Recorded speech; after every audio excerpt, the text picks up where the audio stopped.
எது ருத்ராஜ் கெய்க்வாட் இல்லை, அவர் இல்லை, இவர் இல்லை, எவரும் இல்லை, மகேந்திர சிங் தோனி தான் கேப்டன் பண்ணுறாரு. முடிஞ்ச உடனே அடுத்த வருஷம் Rohit Sharma CSK captain ஆகிறாரா?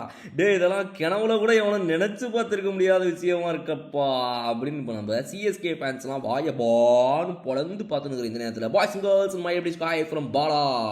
So நம்மளுடைய சிஎஸ்கே ரசிகர்கள், எம்ஐ ரசிகர்கள், இவங்க ரெண்டு பேருமே வந்து எவ்வளவு பெரிய ஒரு ரைவல்ரிஸ்ன்றது உங்கள் எல்லாருக்குமே தெரியும். இந்த பக்கம் சிஎஸ்கே, அந்த பக்கம் எம்ஐ, ரெண்டு ஃப்ரான்ச்சைஸியுமே ஒரு சூப்பர்ப், ஒரு லீடிங் ஃப்ரான்ச்சைசி, அதிகமான டைட்டில் வின் பண்ண ரெண்டு ஃப்ரான்ச்சைசி இவங்க தான். இப்படிப்பட்ட இந்த ரெண்டு பவர்ஃபுல் ஃப்ரான்ச்சைசிக்கு நடுவில் இந்த ஃப்ரான்ச்சைசியோடைய கேப்டன் அந்த ஃப்ரான்ச்சைசிக்கு போவார் அப்படிங்கிறத யாருமே எதிர்பார்த்துருக்க மாட்டாங்க. கடைசி வரைக்கும் எம்ஐனா அது ரோஹித் தான், கடைசி வரைக்கும் சிஎஸ்கேனா அது நம்ம தோனி தான். அதாவது தோனியுடைய ரிட்டைர்மெண்ட் வரைக்கும் சிஎஸ்கேல தான் அவர் கேப்டனாக இருப்பார், ரோஹித்தோடைய ரிட்டையர்மெண்ட் வரைக்கும் எம்ஐல தான் கேப்டனாக இருப்பார். இப்படிங்கிற அந்த ஃப்ரான்ச்சைசி அண்ட் இந்த கேப்டனுடைய அந்த ஒரு எண்ணம் வந்து நம்மளுக்கு ரொம்ப சூப்பராக கனெக்ட் ஆகிருந்துச்சு.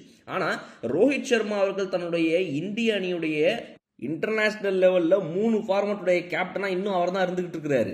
அவருக்கு வந்த உடனே நிறைய சோதனைகள், டக்குன்னு உடனே டோர்னமெண்ட் அப்படி இப்படிலாம் போய்க்கு இருந்தார்.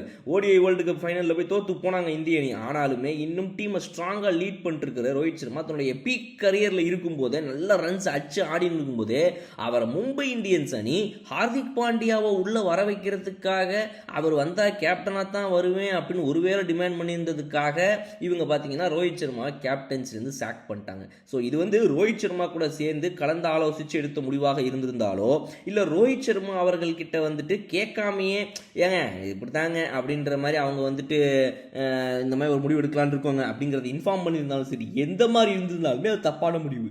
ரோஹித் சர்மா ஒன்றும் அவராக வந்து ஏங்க நீங்கள் ஏன் ஹார்திக் பாண்டியா எடுத்து கேப்டன்ஷிப் பண்ணக்கூடாது, நான் வேணா ஒரு நார்மல் பிளேயராக போகிறேன் அப்படின்லாம் சொல்லவே போகிறது கிடையாது. ஸோ இது ஃப்ரான்ச்சைஸியோட முடிவுக்கு அவர் ஒத்துழைச்சு போயிருக்காருன்றது நமக்கு தெரியுது. ஸோ இது என்ன மாதிரி இப்போ பார்க்கப்படுதுன்னா, ஐபிஎல் 2025 வரும்போது ரோஹித் சர்மா சிஎஸ்கேக்கு மூவ் ஆயிடுவார், அவர் அங்கே கேப்டன்சியில் வருவார்.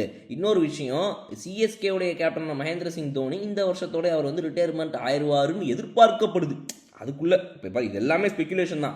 ஒருவேளை இன்னும் ஒரு வருஷம் கூட தோனி விளையாடலாம்.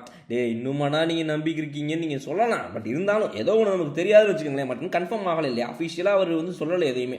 அப்படியே அவர் சொன்னாலுமே கூட, அவர் ரிட்டையர் ஆகிறாருனாலுமே கூட, ஒன்று சிஎஸ்கே வந்துட்டு அடுத்த ஆப்ஷன்ஸை வந்து அவங்க டீமுக்குள்ளேயே இல்லாமல் வெளியே தேடுமா, அது ஒன்று.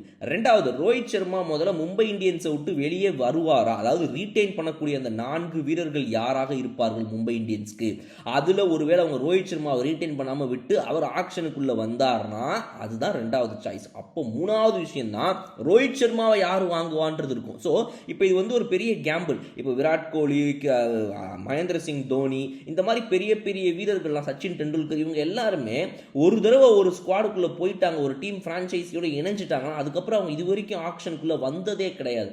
அதில் ரோஹித் சர்மாவும் ஒருவர். அப்படிப்பட்ட ரோஹித் சர்மா, அதாவது டெக்கன் சார்ஜர்ஸ், அதுக்கப்புறம் அவர் மும்பை இந்தியன்ஸ் போனார், ரைட், ஓகே. பட் ஆனாலும் மும்பை இந்தியன்ஸ்க்கு அப்புறம் அவர் இது வரைக்கும் மாறினது கிடையாது. அப்படிப்பட்ட ரோஹித் சர்மாவுடைய இந்த ஒரு ஹிஸ்ட்ரிங்கிறது இன்னைக்கு மாறப்படுமா? அவரை வந்து டீம்ல இருந்து தூக்கி அடிச்சு அவரை வெளியே ஆக்ஷன்ல விட்டு அங்கிருந்து அப்போ போட்டி போடக்கூடிய டீமுடைய எண்ணிக்கைகளும் அதிகமாக இருக்கும். அதுல சிஎஸ்கே ஜெயிச்சு அவரை வாங்க முடியுமா? இப்படிப்பட்ட நிறைய விஷயங்கள் இருக்குது இதுல, இல்லையா?